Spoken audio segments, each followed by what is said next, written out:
some argue that we don't have any free will because we cannot control our desires and we cannot change our desires. But I think that's, and now I'm bringing the topic back to, do we actually have a free will? But I think when we speak about the will, the most basic will we have is the will to be who we are.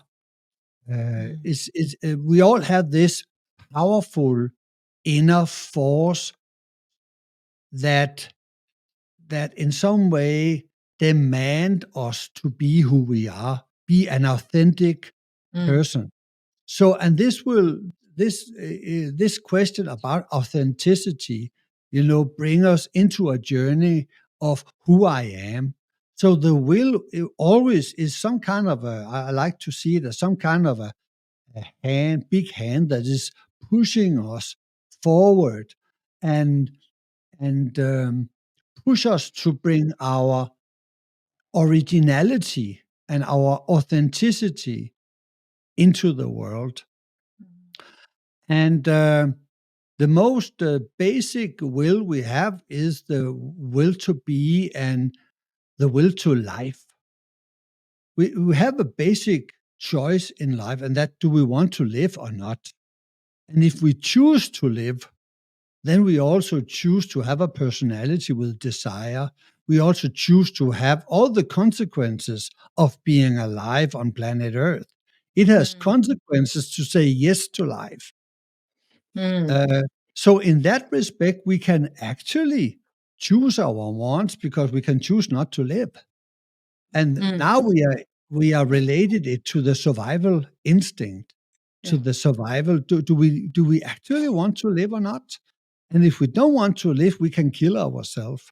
And of course, then we have the whole philosophical what happens when we die? Are we Mm. actually free? But from a materialistic point of view, you can choose to have desires or not.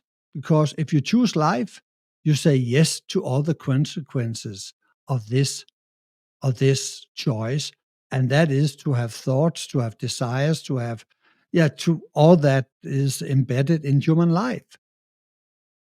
So this is quite, we're getting almost a little bit metaphysical here, but it seems to me that the will essentially is in a way is a, it's not just in a way, it is a transpersonal function, and it is connected to um, in a sense authenticity, or expressing that uniqueness we bring into life, Yeah, and somehow being of service to the whole by doing that.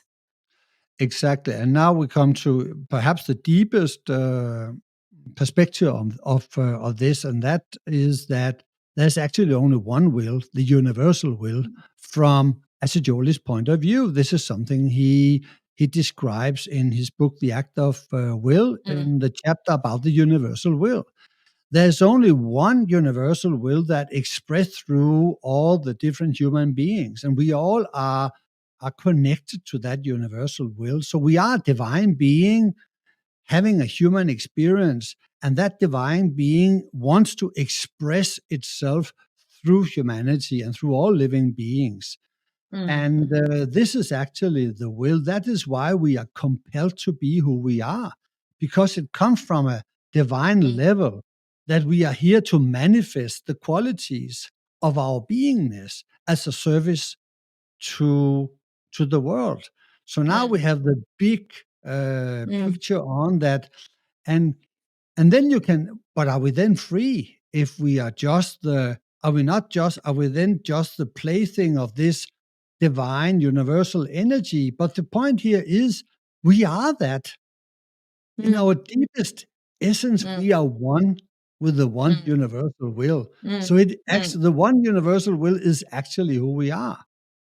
Yes, I see that the freedom is basically then coming from expressing that authenticity, expressing that part which is supporting that greater whole with our uniqueness. That is the act of will. That is me expressing my Yeah, free will.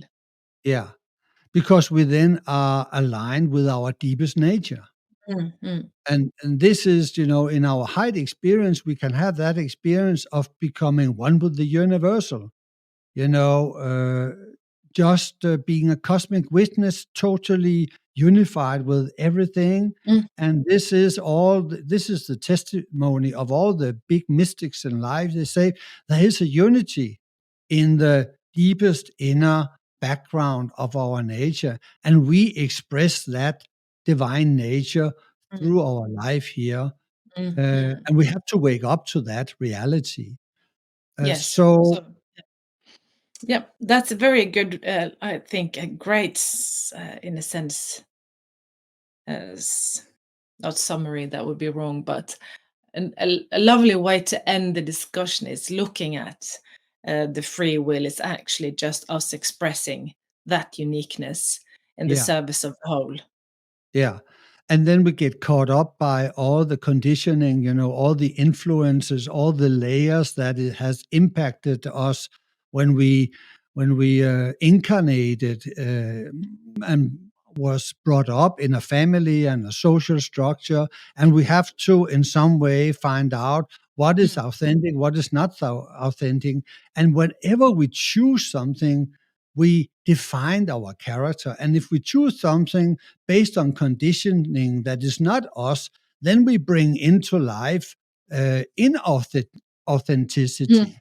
And whenever we learn to find that source, find that inner sense where we say this is true me, and we make a choice from there, then we bring that originality, that mm, authenticity into life, and we start shining our light as we are. And I think that's the beauty of the will. It's align mm. us to our true nature, and we have a true nature. I Exactly. think perhaps the last issue I was just like to come around is that there's also this conception that the thoughts are just, when we look inside, it seems like the thoughts and the emotion that emerges in us comes out of the blue. Where does the thoughts comes from? Where does all the emotions come from? But because from a witness point of view, when we start observing what's going on inside of us, it seems like they just pop up randomly. They don't Mm, come from any specific place. But that's a very superficial point of view. And from that point of view, it could seem that we have no free will because we mm, just follow random thoughts and random emotions, and we are not in control of anything. But I think the psychosynthesis point of view is here that these thoughts and emotional states and desire states come from subpersonalities, come from the mm, subconscious, because mm. I never get ideas and impulses around about the Japanese tea ceremony. Why not?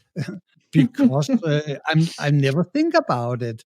Everything that comes up inside of me is about something that I've been interested in or impacted by. So I don't think that's an argument against free will. No, absolutely not. Maybe you're thinking more about Rome.